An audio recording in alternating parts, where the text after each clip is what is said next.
Olá pessoal, tudo bom? Meus alunos queridos, muitas saudades. Hoje estamos aqui para mais uma aula. Nossa aula hoje é sobre o módulo 18 da apostila. Esse módulo 18 é um módulo que ele faz um resumo, né?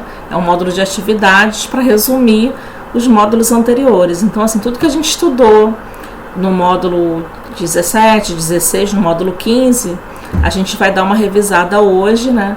Para vocês poderem fazer os exercícios desse módulo e também para poderem, quando assistirem a videoaula, no caso a aula ao vivo, vocês também poderem tirar as dúvidas, né? Então, através dessa aula aqui, vocês vão conseguir esclarecer muita coisa, tá ok? Então, vamos lá, vamos começar a nossa aula hoje sobre o módulo 18, que fala sobre as colonizações da América. Então, a gente vai ver primeiro a colonização na América Espanhola, né? Aqui na América Central e América do Sul, e depois a gente vai ver a colonização inglesa na América do Norte. Bom, vamos começar aqui falando sobre os povos pré-colombianos. Então, os povos pré-colombianos da América, como nós já aprendemos nos módulos anteriores, foram os astecas, os maias e os incas, né? Os astecas e os maias habitaram na região que a gente chama de Mesoamérica, que é aquela região que fica no meio ali, né, na América Central. A gente pega assim o continente da América, no centro ali, aquela parte assim central onde tem algumas ilhas importantes, é a região da Mesoamérica. E os incas se desenvolveram na região que a gente conhece como Cordilheira dos Andes, tá? No atual Peru. Então os incas se desenvolveram mais ao sul, né, na América do Sul, e os astecas e maias se desenvolveram mais na região da Mesoamérica, que pertence ali à região do México, da Guatemala, mas na região central. Esses povos, eles tinham grupos sociais diferentes, tinham culturas diversas, né? Formaram grandes civilizações, organizações políticas bem complexas, mas interessantes. Então, tinha um sistema social hierarquizado, né? Tinha uma produção comercial, e a gente vai ver tudo isso aqui agora.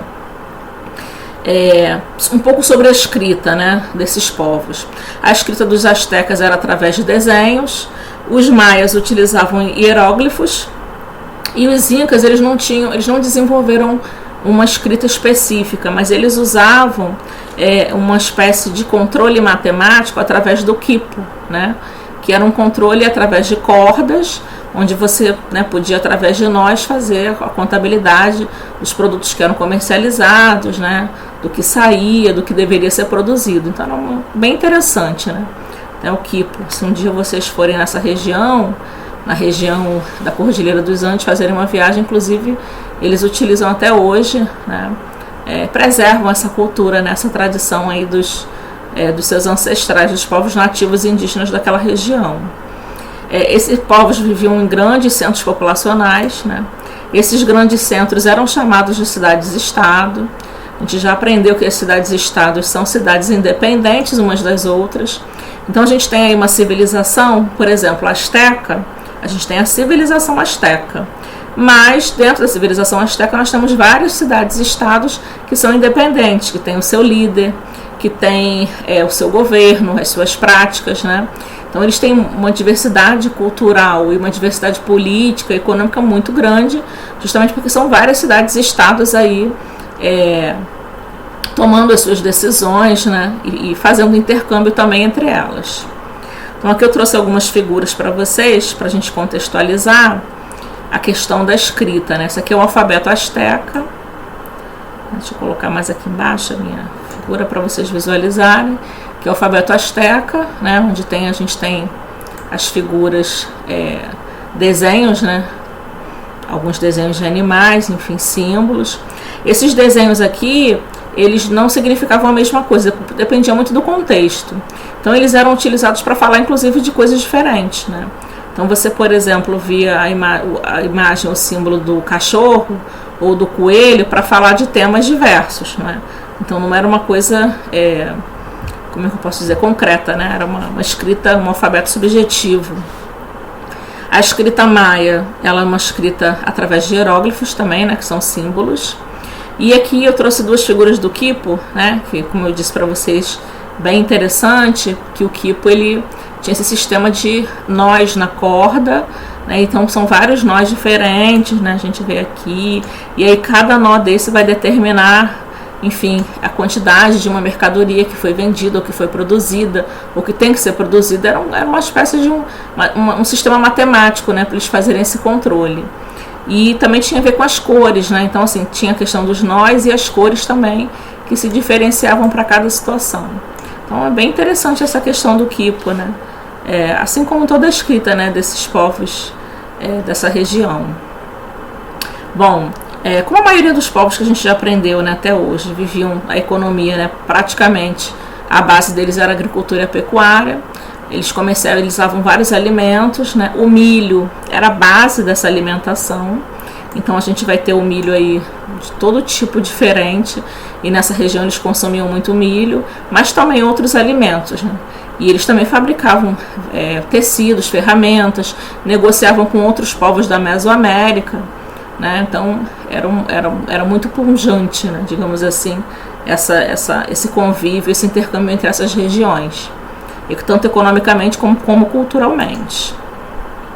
Esses povos eram politeístas, como nós já aprendemos, adoravam vários deuses. Os deuses estavam ligados a elementos da natureza, né, como o sol, né, como a gente vê aqui, a água, as florestas, os animais, né, e tinham também a prática de sacrifício humano. Sacrificavam pessoas para poder agradar os seus deuses, né, para poder conseguir graças como uma chuva, né, para uma colheita bem sucedida, ou enfim, a vitória numa guerra. Então, assim, eles sempre utilizavam o sacrifício humano para poder conversar, né, com esses deuses e pedir, né, fazer os seus pedidos aí aos seus deuses.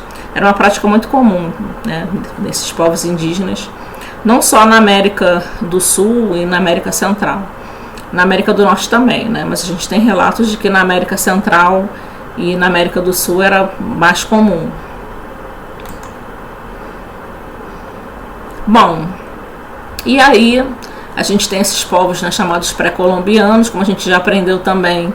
A gente chama de pré-colombianos porque são povos que existiam antes da chegada de Colombo, né, de Cristóvão Colombo na América. Mas em 1492, Cristóvão Colombo chega ao continente americano. E aí ele revela esse novo continente, né, que é chamado de Novo Mundo. E aí a gente tem a Europa como o Velho Mundo e a América como o Novo Mundo.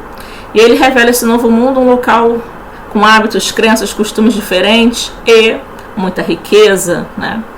Então, muita riqueza que eles encontram aqui.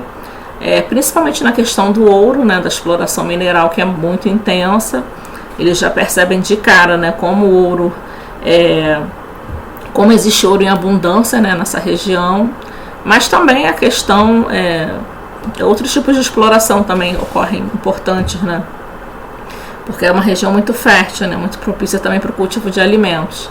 Mas o ouro é algo que realmente assim impacta bastante aí nesse desejo de explorar.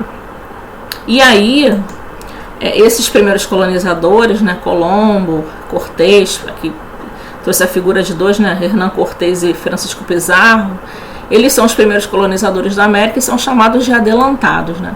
E aí o que os adelantados podiam fazer? Eles recebiam do governo títulos de nobreza e o direito vitalício de fundar cidades. Então eles podiam fundar cidades, evangelizar índios, controlar o poder militar e jurídico, cobrar impostos, podiam fazer tudo. Eles eram os chefes, né?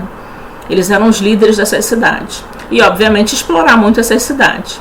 E aí a metrópole espanhola, né, a Espanha, percebendo a quantidade de lucro que eles estavam tendo com a exploração, principalmente do ouro, né, nessas cidades, o que o rei, né, decide fazer? Para conseguir controlar melhor a exploração dessas riquezas, ele decide enviar funcionários reais. E esses funcionários reais são os chamados chapetones. Então percebam que a gente tem a figura dos adelantados, que são esses primeiros colonizadores que chegam aqui na América, né, Central e América do Sul, mais ao Pacífico. Esses primeiros exploradores têm aí, né, são chamados de adelantados, têm a possibilidade de fundar essas regiões, essas vilas, essas cidades, explorar essas cidades, determinar como vai ser a vida, né, e a sociedade nesse lugar, mas devido a essa exploração e a quantidade de riquezas que eles encontram, a coroa espanhola decide enviar alguém para controlar isso, né? Obviamente para que ela não perdesse, né? Não tivesse prejuízo financeiro com isso. E aí a gente tem uma nova sociedade. Então, essa sociedade, né, que nasce, na verdade, dos escombros da sociedade anterior, né? Porque essa sociedade, essa colônia espanhola na América, ela é construída sobre os escombros das sociedades indígenas desses povos, né? Ou seja, os povos astecas, maias e incas, eles são dizimados, e aí sobre essa sociedade que é dizimada, sobre essas terras, é construída uma nova sociedade, que é essa sociedade espanhola, né? Que vai colonizar essa região. E aí a gente tem, no topo dessa pirâmide social, né? Uma sociedade hierarquizada. A gente tem os chapetones, que são esses funcionários enviados pela coroa espanhola. Eles são nascidos na Espanha e representam os interesses, né, da metrópole, os interesses da Espanha. Nós temos os crioulos, que são elite colonial, são descendentes de espanhóis nascidos na América. A gente tem os mestiços, né, que são brancos índios, né, mistura de brancos índios, são homens livres, trabalhadores. Temos indígenas, né, grande maioria da população, são submetidos ao trabalho forçado através da mita e da encomenda, né? E a gente tem os escravos, que ficam principalmente na região das Antilhas e representam a maioria da sociedade que trabalha na agricultura, né? Então essa sociedade aqui é essa nova sociedade que surge após a chegada dos espanhóis na América. Então os espanhóis chegam na América, controlam a América, exploram a América, e aí aquela sociedade anterior, né, que a gente aprendeu lá, dos incas, maias e astecas, começa a desaparecer. Claro que não começa, né? É um longo processo que não dá pra gente falar numa aula só. Mas enfim, são submetidos, são subjugados e a gente passa a ter um novo modelo de sociedade. E onde é que ficam os adelantados, professora? Os adelantados, né, que são os colonizadores, os primeiros que chegam aqui, eles estão mais ou menos aqui entre os crioulos e os chapetones, porque eles continuam sendo donos dessas terras, mas eles têm que prestar contas aos chapetones, né, porque obviamente eles precisam enfim, pagar impostos, né, para a coroa espanhola, e eles não podem fazer exatamente o que eles querem, né. E aí a Espanha, né, a metrópole, para poder controlar melhor ainda, né, essa sociedade, ela cria alguns órgãos importantes, cria alguns órgãos que vão possibilitar um maior controle, principalmente de toda essa riqueza que é explorada e que é extraída das colônias. Então, primeiro eles criam a Casa de Contratação, né? E aí a Casa de Contratação, ela vai ser responsável pelo quê? Pela fiscalização do comércio e da cobrança do quinto, né?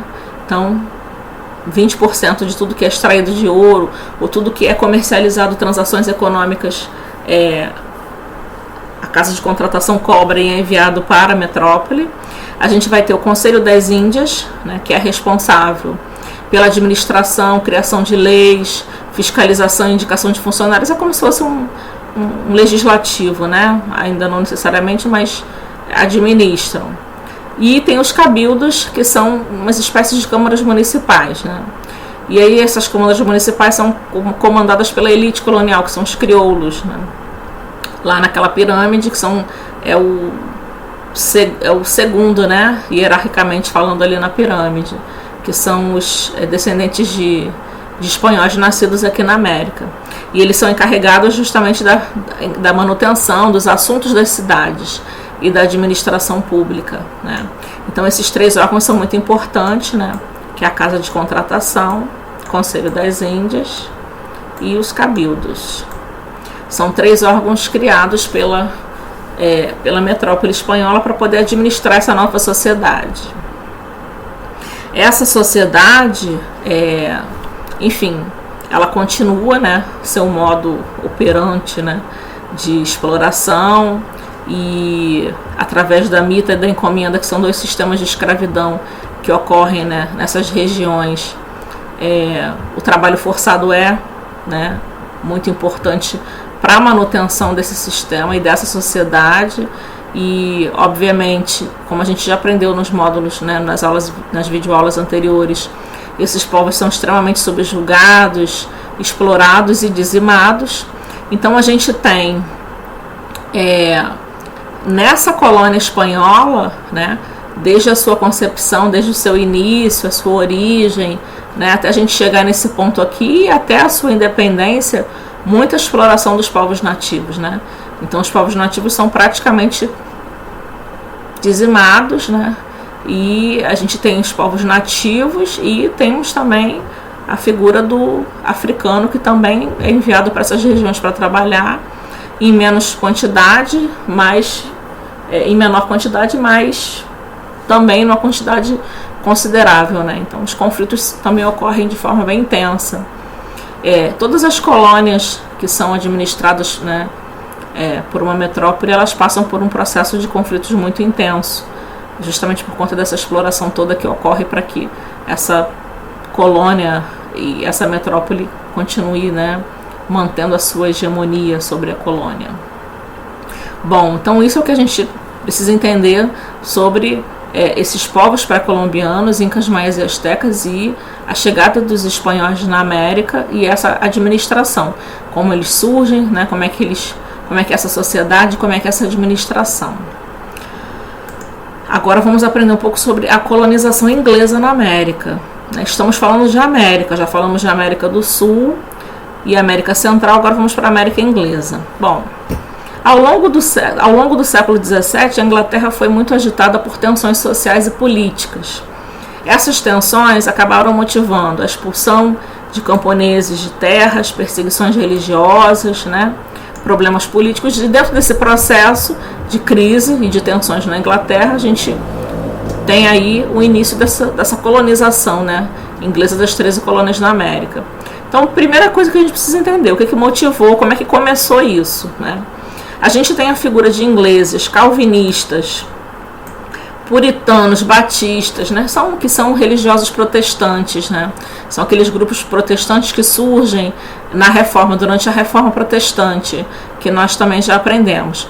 Então esses grupos, eles fogem da Inglaterra em busca de liberdade religiosa. Eles querem uma nova vida com a sua família, eles querem criar condições de viver com a sua família, com a sua comunidade, com liberdade, né, religiosa, para ter a sua crença e praticar a sua crença religiosa. Então esses grupos vêm para a América. Um outro grupo que também sai da Inglaterra são camponeses expulsos de campos ingleses, né? E aí esses camponeses, eles buscam também novas oportunidades, né, de sustento.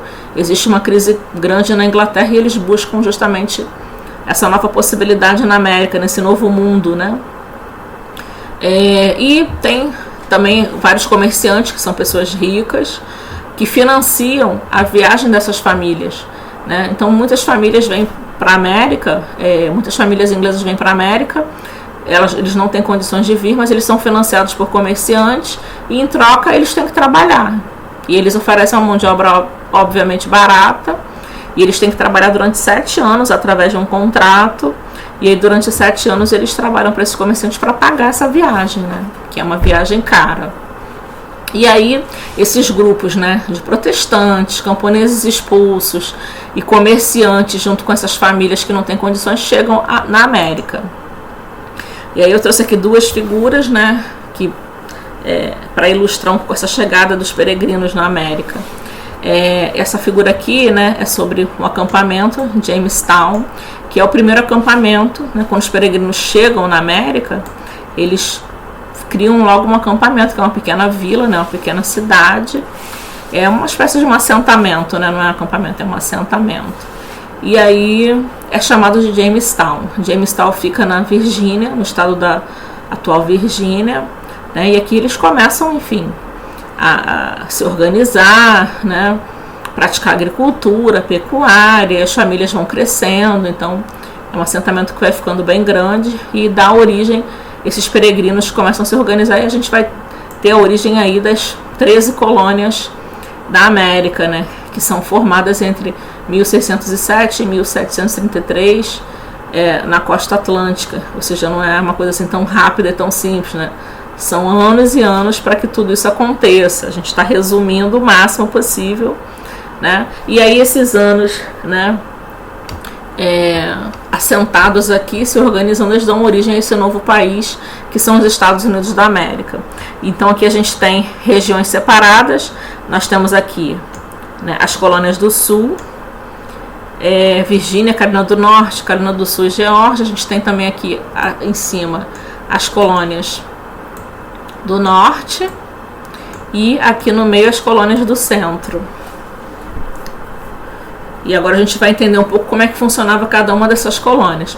Percebam que aqui no início dessas 13 colônias, a gente tem aqui elas existindo, né, funcionando e se desenvolvendo no litoral, né, do território da América do Norte. Mais a oeste, no interior mais a oeste, ainda não foi explorado, vai ser explorado. E aí durante esse processo de ocupação dessas terras, né, muita coisa vai acontecer e a gente vai ver isso mais adiante. Mas enfim, esse território aqui ainda não está sendo explorado, mas vai ser bastante explorado até a independência, né, de todo o país. Mas por enquanto agora a gente tem que aprender sobre a fundação das 13 colônias e as suas motivações. Então agora falando sobre as colônias em si. As colônias do Sul, né, que são aquelas que ficam mais ao sul, elas eram voltadas para a produção do mercado externo, né? Então, nas colônias do Sul se praticava agricultura, pecuária, principalmente as plantations, que são as grandes propriedades de terra, né, que praticavam agricultura intensa, em larga escala. Eram monocultores, davam ênfase a um determinado produto justamente porque havia esse mercado externo que eles precisavam atender. Faziam isso com uso óbvio extensivo de africanos escravizados. Então muitos africanos eram levados para essas regiões para trabalhar. A região sul, ela se caracterizava principalmente por essa questão escravocrata, né, por forte desigualdade social. Em sua base estavam africanos escravizados e explorados intensamente. Então tem vários filmes que falam sobre isso, né, que vocês podem pesquisar, que falam sobre essas colônias, sobre esses estados, né, que faziam parte das colônias do Sul. Até hoje, né, a gente tem uma questão muito forte com a questão do negro, né, com a questão racial nessas regiões, não só nessas regiões, mas principalmente nessas regiões. E a gente tem as colônias do Norte, né? Então, as colônias do Norte, que ficam mais ao norte da América, elas já tinham um clima mais parecido com o da Inglaterra. Eles praticavam agricultura de subsistência, né, que é aquela agricultura voltada para atender o mercado interno, ou seja, para atender a comunidade, alimentar a família, né.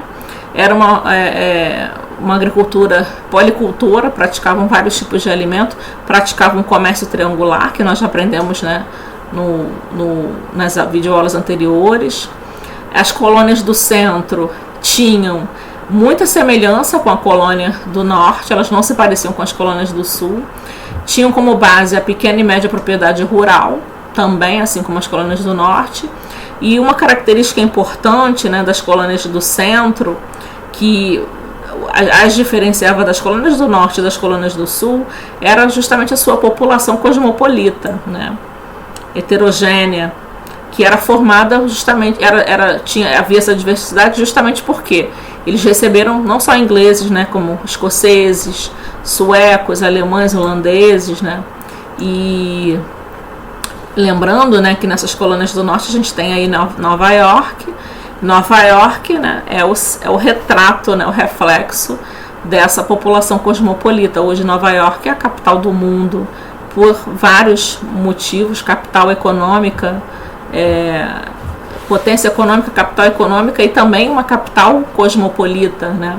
Porque em Nova York a gente encontra imigrantes de toda parte do mundo, de todos os lugares, né? Todo o mundo você encontra em Nova York, né? Que é justamente nessa região onde eram as colônias do centro. Então a diferença básica dessas colônias era justamente, né, essa que eu mencionei. Colônia do Sul praticava uma agricultura em larga escala para o mercado externo, eram escravocratas e havia grande desigualdade social. Desigualdade social que a gente vê os reflexos até hoje. Colônias do Norte praticavam a agricultura de subsistência, predominavam pequenas propriedades, né, que produziam vários tipos de alimento, praticavam comércio triangular.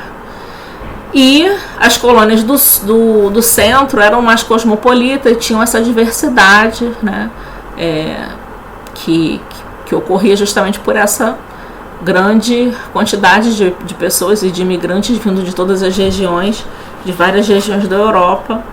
E aí ficou uma região assim, uma mistura muito interessante, né, uma diversidade cultural, um intercâmbio cultural foi muito rico nessa região, né?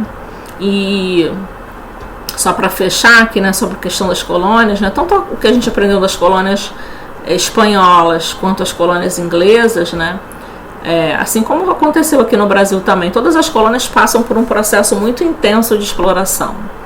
Então, quando os colonizadores chegam nessas regiões, eles exploram seus recursos, né? Para explorar esses recursos, eles precisam de mão de obra. Essa mão de obra sempre vai ser os nativos dessas regiões, que são os nativos indígenas, e também, né, escravos africanos que vêm de outras regiões. No caso, os africanos vêm da África. Então, essas regiões, elas crescem, elas se desenvolvem, e mesmo, né, até a sua independência, elas vivem às custas realmente dessa exploração, né? Exploração tanto de recursos quanto exploração humana. Então, tanto no caso das colônias espanholas quanto das colônias inglesas, esse processo é muito intenso. Então, até a independência dessas regiões, essa exploração ocorre com muita intensidade. Não é à toa que a gente tem até hoje resquícios, né? A gente tem heranças, né, estruturais importantes, tanto sociais, quanto políticas, quanto econômicas, em cada uma dessas regiões, por conta desse processo. Então, esse processo de colonização, ele vai influenciar diretamente no crescimento e na formação dessas sociedades, assim como a gente as vê hoje. Então, hoje a gente vê sociedades, tanto na América do Sul, aqui no Brasil, que foi colônia portuguesa, quanto na América do Sul, colônia espanhola, e na América do Norte, colônia inglesa, nós podemos perceber problemas, questões que estão diretamente ou indiretamente relacionadas a todo esse processo de colonização, como foi colocado aqui para vocês. Um processo muito intenso de exploração, tanto de recursos, exploração natural, quanto de exploração humana, né? Então, isso aqui é muito importante para vocês entenderem. Bom, está finalizando aqui. Eu deixei algumas sugestões para leitura. 2 livros aqui, né, do Jorge Luiz Ferreira e da Melícia Crosby, sobre a conquista e a colonização na América Espanhola. Deixei uma sugestão também de livro, né, sobre a Revolução Americana, que fala sobre esse processo de colonização na América do Norte, que é interessante. E espero que vocês tenham gostado dessa aula. Essa aula é mais um resumo, né, para auxiliar aí nessas atividades que vocês precisam responder, mas essa é uma aula boa, porque a gente pode rever também tudo que a gente já estudou nas videoaulas anteriores, né? Espero que vocês continuem assistindo as videoaulas, que assistam também as aulas ao vivo na plataforma Zoom, que façam as atividades, os roteiros que são propostos para vocês, né? E leiam bastante, podem assistir videoaulas de outras plataformas, que também é interessante. É sempre bom a gente... eu exploro mais um viés que está relacionado ao material pedagógico, né? Então, a minha videoaula ela é toda voltada para o modelo da apostila da Eleva, né, que é a apostila que a gente trabalha. Mas existem outras videoaulas que dão ênfase para outros fatores que também são interessantes, que também são importantes nesses processos todos, mas são outras ênfases, são outros professores, mas é válido vocês aprenderem também. Então, eu sugiro que vocês também busquem, né? Tem alguns canais que eu acho interessantes, como Historiante, até o Se Liga Nessa História, a Débora Ladim também é bem legal. Ela é uma estudante de história, mas ela faz aulas bem bacanas de história e tem uma linguagem também muito legal, né, para o aluno. Então é isso. Espero que vocês continuem estudando, continuem se distraindo, porque eu sei que precisa se distrair. Tenham paciência, continuem se cuidando, continuem lavando bem as mãos, né? A gente daqui a pouco vai entrar num processo de ter que conviver conviver, né, como ser social, que interage um com o outro de máscara. E, enfim, mais cedo ou mais tarde esse processo vai começar, essa convivência nossa vai acontecer, e a gente vai saber como vai ser quando ela chegar, né? Então, sem ansiedade. Quando acontecer, a gente vai poder vivenciar essa experiência, tá bom?